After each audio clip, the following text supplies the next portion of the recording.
Welcome to my channel Kishora easy way to learn. আগের দিন আমরা জেনেছিলাম মেন ভার্ব নিয়ে, আজ আমরা জানবো হেল্পিং ভার্ব নিয়ে। এই হেল্পিং ভার্ব জানলে একটা কি সুবিধে বলো তো, যারা খুব ভালো করে টেন্সটা বুঝতে পারবে এবং যারা এই হেল্পিং ভার্বটা ভালো করে শিখতে পারবে তাদের কিন্তু ইংলিশে কথা বলতে কোনো অসুবিধা হবে না। তাই জন্য তোমাদেরও বলছি, তোমরা আজকের এপিসোডটা একদম শেষ অবধি দেখো আর খুব মন দিয়ে ভালো করে দেখো, তাহলে দেখবে তোমরাও চেষ্টা করলে ইংলিশে কথা বলতে পারছো। হেল্পিং ভার্বের আরেকটা নাম হচ্ছে অক্সিলিয়ারি ভার্ব। হেল্পিং ভার্বের আরেকটা নাম অক্সিলিয়ারি ভার্ব। একে আমরা বাংলাতে বলে থাকি সহায়ক ক্রিয়া। হেল্পিং ভার্ব কথাটাতেই দেখতে পাচ্ছ হেল্প কথাটা আছে। হেল্প মানে কি? সাহায্য করা। তাহলে এর সংজ্ঞা হিসেবে আমরা কি বলতে পারি? যে হেল্পিং ভার্ব অন্য ভার্বকে সাহায্য করে বাক্যের মানে প্রকাশ করার জন্য। কি বললাম? হেল্পিং ভার্ব অন্য ভার্বকে সাহায্য করে বাক্যের মানে প্রকাশ করার জন্য। এই হেল্পিং ভার্বকে আমরা দুই ভাগে ভাগ করেছি, একটা হচ্ছে প্রাইমারি অক্সিলিয়ারি আর একটা হচ্ছে মডাল অক্সিলিয়ারি। প্রাইমারি অক্সিলিয়ারির আবার তিনটে পার্ট আছে, একটা হচ্ছে বি ভার্ব, একটা হচ্ছে হ্যাভ ভার্ব আর একটা ডু ভার্ব। হেল্পিং ভার্বের ডেফিনিশন হিসেবে আমরা কি বলতে পারি? Helping verb is a verb that helps to make a meaningful sentence. Helping verb হলো একটা ভার্ব যেটা একটা অর্থপূর্ণ বাক্য তৈরি করতে সহায়তা করে। যেমন ধরো, আগের দিনকার আমি বলেছিলাম যে মেন ভার্ব কিভাবে ব্যবহৃত হয়, যে মেন ভার্বও একটা বাক্যের মানে প্রকাশ করতে সহায়তা করে, সেরকমই হেল্পিং ভার্বও একটা বাক্যের মানে প্রকাশ করতে সহায়তা করে এবং সেটা অন্য ভার্বের সাথে বসে। এই হেল্পিং ভার্ব কি বলতো, কখনো কখনো মেন ভার্ব হিসেবেও কাজ করে, আবার কখনো কখনো অন্য ভার্বের সাথেও বসে কাজ করে। কিরকম? আমি যখন তোমাদেরকে উদাহরণ দেব তখন তোমরা খুব ভালো করে বুঝতে পারবে। প্রথমেই আসছি বি ভার্ব। বি ভার্ব মানে কি? বি মানে হচ্ছে হওয়া। বি মানে কি? হওয়া। এই বি ভার্বের আবার দুটো পার্ট আছে, একটা হচ্ছে প্রেজেন্ট টেন্সের পার্ট আর একটা হচ্ছে পাস্ট টেন্সের পার্ট। প্রেজেন্ট টেন্সের পার্টে আছে am, is, are, আর পাস্ট টেন্সের পার্টে আছে was আর were। তোমাদেরকে আরেকটা কথা বলে রাখা ভালো, যে এই am আর is যে জায়গাতে বসে পাস্ট টেন্সের ক্ষেত্রে সেই জায়গাতেই was হয়। তাহলে আমরা বলতেই পারি যে am আর is এর পাস্ট ফর্ম হচ্ছে was আর are এর পাস্ট ফর্ম হচ্ছে were। এবার চলো আমরা দেখে নিই যে am, is, are, was, were এগুলো কোথায় কোথায় বসে। যেমন ধরো, আমি তোমাকে বলছি, যখন বলছি আই, আয়ের পর কি হয়? আয়ের পর হয় am। আয়ের পর কিন্তু is, are এগুলো হয় না, আয়ের পর হয় am, মানে আমি হই। যেহেতু এখানে হওয়া অর্থ বোঝাবে, তো I am এর অর্থ হচ্ছে আমি হই। সেই রকমই is কোথায় কোথায় বসে? is বসে he, she, কোনো সিঙ্গুলার নাম্বার,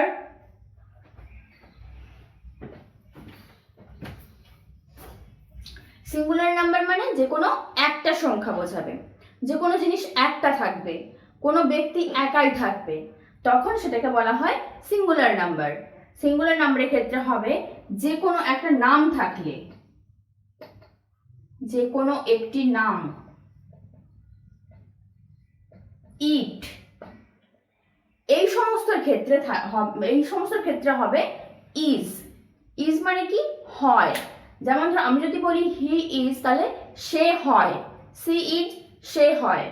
ইট ইজ, এটা হয়। এইভাবে হবে। এরপর আমরা দেখে নেব আর কোথায় বসে। আর কোথায় বসে? আর বসে we, we are, you are, they are, আর যে কোনো প্লুরাল ফর্মের ক্ষেত্রে বসে। প্লুরাল ফর্মটা কি বা প্লুরাল নাম্বারটা কি? যে কোনো জিনিস একের বেশি থাকবে। মানুষ যদি থাকে সেও একের বেশি থাকবে, একজনের বেশি থাকবে। কোনো ব্যক্তি, বস্তু, যা কিছু থাক না কেন সবই একজনের বেশি থাকবে, তাহলে সেটাকে বলা হবে প্লুরাল নাম্বার। তো সেই প্লুরাল নাম্বারের ক্ষেত্রে হয় আর। তো আমরা দেখলাম am, is, are এগুলো কোথায় কোথায় বসে। এবার আমরা দেখে নেব was আর were কোথায় বসে। যে সমস্ত জায়গায় অ্যাম আর ইজ হয় সেগুলোই পাস্ট ফর্মের ক্ষেত্রে ওয়াজ হয়ে যায়। তাহলে আমি বলতে পারি আই ওয়াজ। ইজ কোথায় ছিল? হি, সি, ইট, সিঙ্গুলার নাম্বার,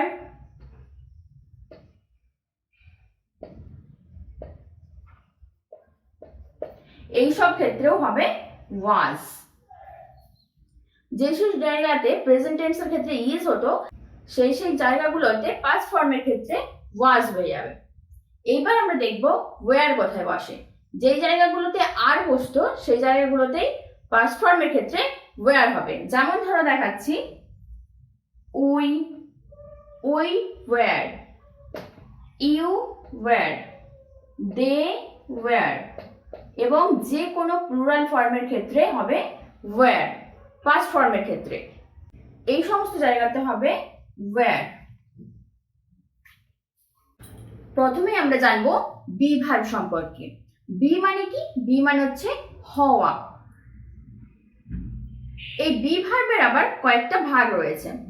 যেমন ধরো অ্যাম, ইজ, আর, ওয়াজ, ওয়্যার, যেগুলো আমি প্রথমেই বলেছি। এবার আমরা দেখে নেব যে সেই ভাগগুলোকে কিভাবে উদাহরণ বা এক্সাম্পলে দেওয়া যায়। বি ভার্ব কিন্তু অনেক সময় নিজের পরিচয় বোঝাতেও কাজে লাগে। যেমন ধরো আমি বলছি আমি রাজশ্রী মাইতি, তো সেটাকে আমি ইংরেজিতে কি বলবো? I am Rajshree Maiti. আমি একজন ছাত্র বা ছাত্রী, আই এম আ স্টুডেন্ট। কি বললাম? একটু লিখে দেখিয়ে দিচ্ছি, আই অ্যাম আ স্টুডেন্ট। সেরকম ধরো আমি ভারতীয়, I am Indian.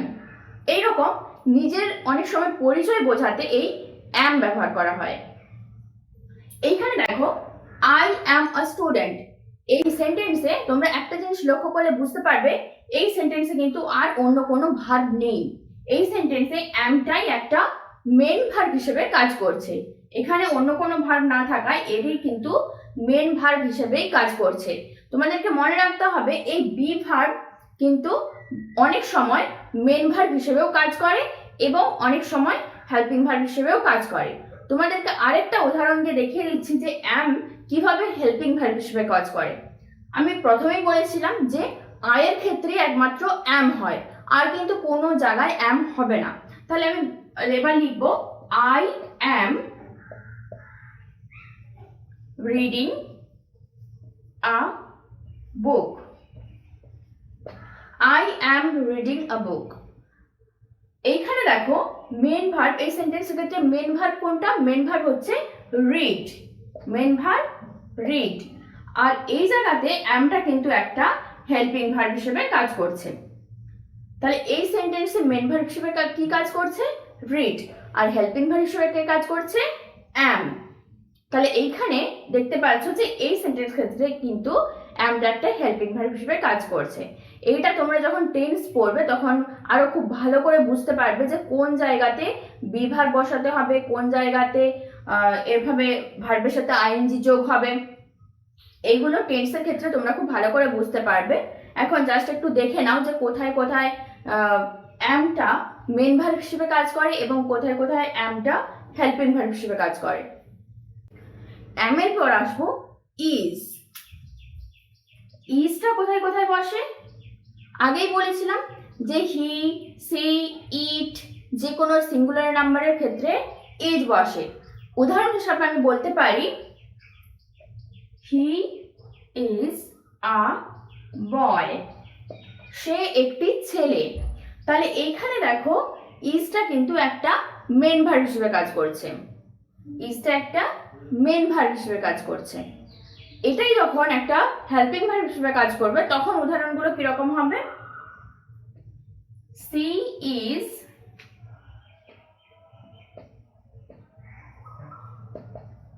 Standing at the door.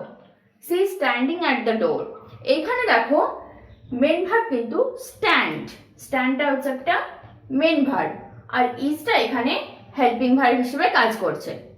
এরপর আমরা দেখে নেব আর এর এক্সাম্পল। আর কোথায় কোথায় বসে? আগেই বলেছিলাম যে আর বসে ইউ, উই, দে এবং যে কোনো প্লুরাল ফর্মের ক্ষেত্রে আর হয়। এবার সেটাকেই আমি যখন এক্সাম্পলে দেখাচ্ছি, দেখো, যেমন ধরে বলছি উই আর প্লেয়ার্স, আমরা খেলোয়াড়। এইখানে দেখো আরটা কিন্তু একটা মেন ভার্ব হিসেবে কাজ করছে। এই সেন্টেন্সের ক্ষেত্রে অন্য কিন্তু আর কোনো ভার্ব নেই। এবার এই আরটাই কিভাবে হেল্পিং ভার্ব হিসেবে কাজ করে সেটাই দেখো। যেমন ধর আমি বলছি they are playing cricket, they are playing cricket. এই সেন্টেন্স ক্ষেত্রে মেন ভার্ব কোনটা? প্লে। আর হেল্পিং ভার্ব কোনটা? আর। তাহলে এই জায়গায় দেখতে পাচ্ছ যে মেন ভার্ব কিন্তু অন্য, প্লেটা মেন ভার্ব এবং আরটা কিন্তু সেন্টেন্সের অর্থ প্রকাশ করার জন্য বা সেন্টেন্সটা মানে টেন্স গঠনের জন্য কিন্তু আরটা ব্যবহার করা হয়েছে। আরটা তাহলে কি মেন ভার্বকে সাহায্য করেছে, তাই জন্য এখানে আরটা হচ্ছে একটা হেল্পিং ভার্ব। এরপর আসছি ওয়াজ আর ওয়্যার। ওয়াজ আর ওয়্যার এর অর্থ হচ্ছে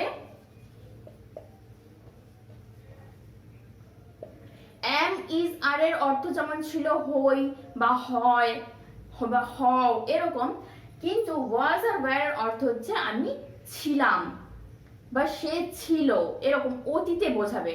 কোনো জিনিস অতীতে বোঝাবে, মানে আগে হয়েছিল এখন আর হয়নি, আগে ছিলাম এখন আমি নই। তো সেই ক্ষেত্রে হবে ওয়াজ আর ওয়্যার। তাহলে এর অর্থ আমরা বলতে পারি যে হয়েছিল বা হয়েছিলাম, এইরকম অর্থে বোঝাবে। উদাহরণ দিয়ে দেখিয়ে দিচ্ছি। ওয়াজটা দেখো কোথায় মেন ভার্ব হিসেবে কাজ করে, দেখো I was a student,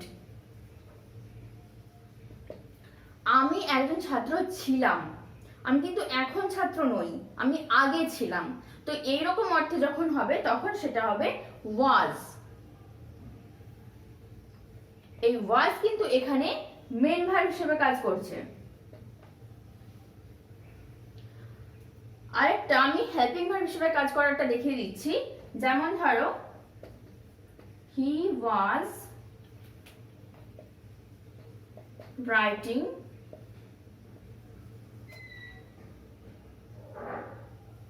a letter, he was writing a letter। এইখানে দেখো মেন ভার্ব হচ্ছে রাইট, মেন ভার্ব কোনটা? রাইট। আর এই রাইটটাকে সাহায্য করার জন্য বা টেন্সটার সেন্টেন্সটার টেন্স গঠনের জন্য বসানো হয়েছে ওয়াজকে, সেই জন্য এখানে ওয়াজটা হচ্ছে একটা হেল্পিং ভার্ব। ওয়্যার এর একটা উদাহরণ দিয়ে দেখিয়ে দিচ্ছি, দেখো, যেমন ধরো ইউ ওয়্যার প্লেয়ার, তুমি খেলোয়াড় ছিলে, এখন কিন্তু তুমি আর খেলো না বা খেলোয়াড়ও নও, তুমি খেলোয়াড় ছিলে। তো এইরকম যখন অর্থ হবে তখন আমি মেন ভার্ব হিসেবে ওয়্যার বসাবো। এখানে কিন্তু ওয়্যারটা একটা মেন ভার্ব। এবার দেখো এই ওয়্যারটাই কিভাবে হেল্পিং ভার্ব হিসেবে প্রকাশ করে। যেমন ধরো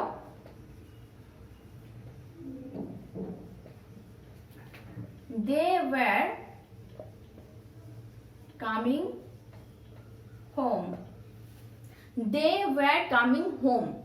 এইখানে দেখো এই সেন্টেন্স ক্ষেত্রে কামটা কিন্তু মেন ভার্ব আর ওয়্যারটা টেন্সের গঠন এবং কামকে সহায়তা করার জন্য বসানো হয়েছে, সেই জন্য ওয়্যারটা কিন্তু এখানে একটা helping verb. Have verb, have মানে কি? হ্যাভ মানে হচ্ছে আছে,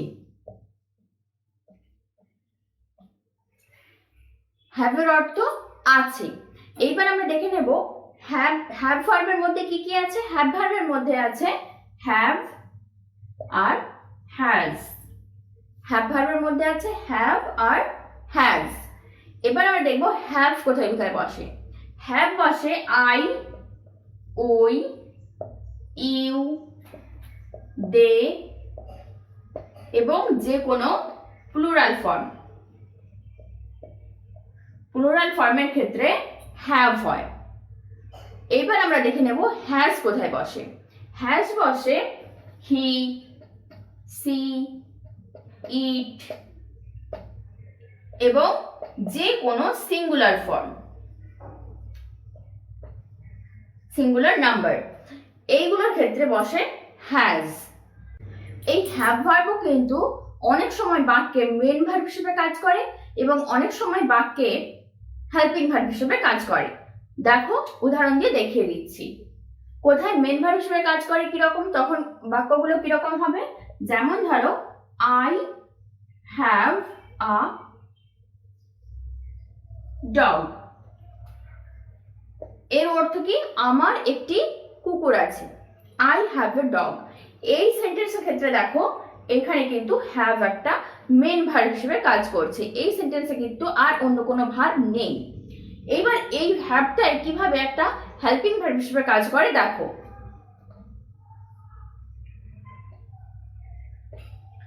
you have seen a house, you have seen a house. এইখানে দেখো এই সেন্টেন্সের ক্ষেত্রে মেন ভার্ব হচ্ছে সিন, আর হ্যাভটা কিন্তু এটা টেন্সের জন্য বসেছে। এটা একটা প্রেজেন্ট পারফেক্ট টেন্সের ফর্ম। এটা যখন তোমরা টেন্স পড়াবো তোমাদেরকে তখন তোমরা খুব ভালো করে বুঝতে পারবে। তো এইখানে এই সেন্টেন্স ক্ষেত্রে কিন্তু মেন ভার্ব হচ্ছে সি, আর টেন্সের গঠনের জন্যই বলো বা সিকে কোয়ালিফাই করার জন্যই বলো বসেছে হ্যাভ। তাহলে এইখানে কিন্তু হ্যাভ একটা হেল্পিং ভার্ব। এরপর আমরা দেখে নেব হ্যাজের ব্যবহার। হ্যাজ কোথায় হয় সেটা আমি আগেই বলেছি।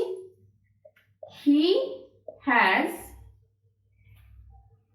আ ডল, তার একটি পুতুল আছে। এইখানে দেখো এই সেন্টেন্সের কিন্তু অন্য আর কোনো ভার্ব নেই, এখানে কিন্তু হ্যাজটা একটা মেন ভার্ব হিসেবে কাজ করছে। এবার আরেকটা আমি উদাহরণ দিচ্ছি দেখো।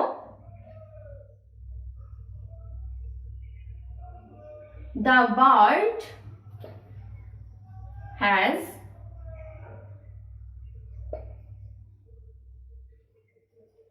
flown in the sky. The bird has flown in the sky. পাখিটি আকাশে উড়েছে। তাহলে এইখানে দেখো পাখিটি আকাশে উড়েছে, এই জায়গায় কিন্তু আছে বা হ্যাজের কিন্তু কোনো মানে নেই। এইখানে কিন্তু মেন ভার্ব হিসেবে কাজ করছে ফ্লাই। ফ্লাই এর পাস্ট পার্টিসিপল ফর্ম হচ্ছে ফ্লন। তো এইখানে কিন্তু ফ্লাইটা একটা মেন ভার্ব হিসেবে কাজ করছে এবং হ্যাজ একটা হেল্পিং ভার্ব হিসেবে কাজ করছে। এরপর আমরা দেখে নেব হ্যাড ভার্ব। হ্যাড এর অর্থ কি? হ্যাভ এর অর্থ যেমন আছে, হ্যাডটা কিন্তু একটা পাস্ট ফর্ম। হ্যাভ এবং হ্যাজ এই দুটোর পাস্ট ফর্ম হচ্ছে হ্যাড। আর এই হ্যাড মানে কি? হ্যাড মানে হচ্ছে ছিল। হ্যাড মানে কি? ছিল, আগে ছিল, এখন কিন্তু আমার আর নেই, সেই রকম অর্থে হবে হ্যাড। আমি এক্সাম্পল দিয়ে বুঝিয়ে দিচ্ছি দেখো। যেমন ধরো আই হ্যাড, এখানে কিন্তু সব ক্ষেত্রে হ্যাভের যেখানে যেখানে হ্যাভ বসতো সেখানেও হ্যাড হবে এবং যেখানে যেখানে হ্যাজ বসতো সেখানেও কিন্তু হ্যাডটাই হবে।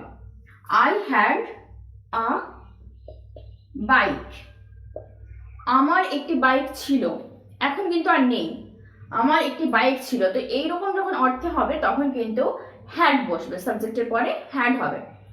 এইখানে কিন্তু এই সেন্টেন্সে দেখো হ্যাড একটা মেন ভার্ব হিসেবে কাজ করছে। এবার এই হ্যাডটা কিভাবে হেল্পিং ভার্ব হিসেবে কাজ করে দেখো। যেমন ধরো she had stolen a pen, সে একটা পেন চুরি করেছিল। এইখানে দেখো স্টোর হচ্ছে মেন ভার্ব এবং হ্যাড একটা হেল্পিং ভার্ব হিসেবে কাজ করছে। এখানে কিন্তু হ্যাডের কোনো মানে বোঝা যাচ্ছে না। তাহলে এইখানে স্টোরটা মেন ভার্ব এবং হ্যাড একটা হেল্পিং ভার্ব হিসেবে কাজ করছে। হ্যাভ ভার্বের মধ্যে আরেকটা পার্ট আছে, হ্যাভ ভার্বের মধ্যে আরেকটা পার্ট আছে যেটা হচ্ছে হ্যাভ টু এবং হ্যাজ টু। এইগুলো বাক্যে কিভাবে বসে?